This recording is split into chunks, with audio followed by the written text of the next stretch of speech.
Good evening. Tonight's story is about the invisible threads that bind a mother and daughter. Threads of pain, misunderstanding, love, and redemption.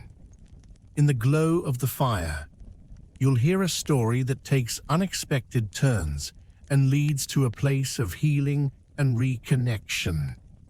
This is not just a tale. It's an invitation to reflect, to feel deeply, and perhaps to reach out to someone you love. The first time Mia found her mother's diary, it was buried under a pile of old scarves in the back of a cedar chest. She wasn't looking for it. In fact, she was only back in her childhood home in Asheville, North Carolina, to prepare it for sale after her mother's unexpected stroke. At 31, Mia had built a life far from the warm-colored walls of her mother's kitchen. A life that looked good from the outside. A marketing career in Chicago, a loft apartment with a skyline view, and enough social invites to keep from feeling alone. But her relationship with her mother, Diane, had always been complicated. It wasn't one thing. It was thousands of small things. The way Diane insisted Mia wear dresses when she wanted jeans, the time she forgot to show up for the school play, or the silence that followed whenever Mia cried. Love was there. Mia knew that. But it often felt like it came with a cost.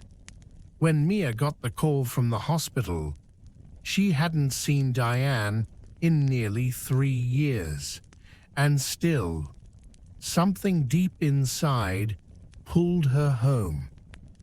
It was during her third night back, long after the nurse's updates and family friends' casserole drop-offs, that she opened the chest. The diary was small, navy leather, and worn at the corners. She almost didn't open it, but something made her turn the first page. April 10th, 1997. Today, Mia turned 4. She painted a sunflower and said it was me. I cried in the bathroom so she wouldn't see. Mia read that line 10 times. She had no memory of painting sunflowers. She had no memory of Diane crying. Page after page, the diary revealed things Mia had never known. Diane's battles with postpartum depression, her quiet dreams of opening a bookstore, the guilt she carried for not knowing how to connect with her only daughter. May 22nd, 2003. I don't know how to reach her. Every time I try, I say the wrong thing. I want her to know I'm trying. Mia put the diary down and sobbed into her hands. All those years of thinking her mother didn't care. And here were the words to prove she cared too much and just didn't know how to show it. The next morning, Mia went to the hospital. Diane was still unconscious, her face pale against the crisp sheets. Mia sat beside her and began to read the diary aloud. At first, her voice trembled, but as the hours passed, her words grew steadier. Nurses peeked in. One even left a tissue box quietly on the table. Every day Mia returned. She brought fresh flowers, her mother's favorite jazz CDs, and more pages to read. On the 7th day, Diane opened her eyes. Mia froze. Mia. Diane's voice was barely a whisper. "I'm here," Mia said, standing. "I'm here, Mom." Diane looked at the book in her hands. Her eyes widened. I thought I lost that. I found it, Mia said softly. I didn't mean to, but I'm glad I did. They didn't talk much that day. Words weren't necessary. Their hands held everything. Over the next few weeks, Diane grew stronger, and Mia stayed. They went through photo albums together, each picture now layered with untold stories. That day, Diane said, pointing at Mia in a Halloween costume, I had the flu. I stitched that costume between naps. Mia smiled. You never told me. I never knew how. Diane opened up slowly. She spoke about her childhood, how her own mother had been distant and cold, how she vowed to do better but didn't always know what that looked like.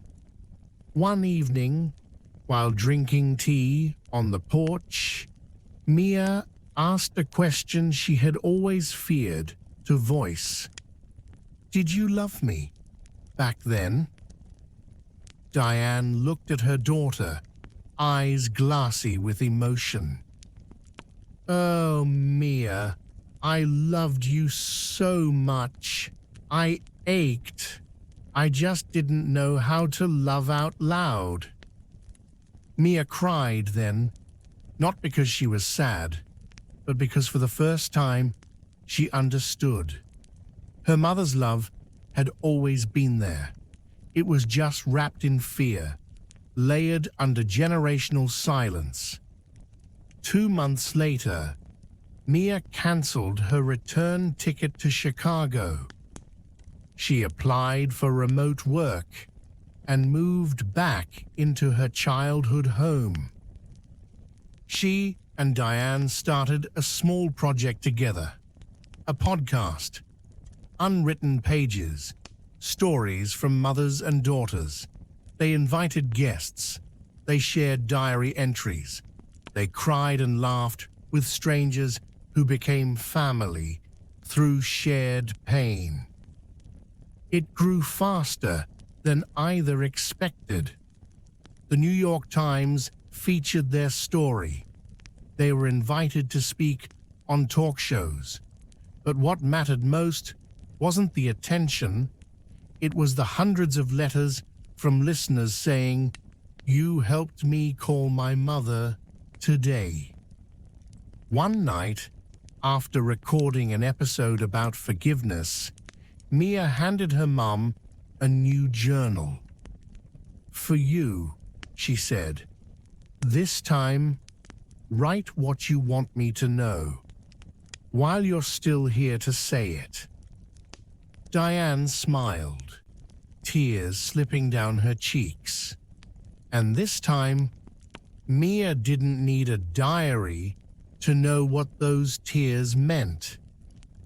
Sometimes we don't need perfect words. We just need the courage to say something. If this story reminded you of someone, don't wait. Say what you need to say. Reach out. Love without pride. Forgive without needing an apology. Life is fleeting, but love, when nurtured, can outlast all the pain. Thank you for listening. Until next time, may this fire warm your heart and inspire your next act of kindness.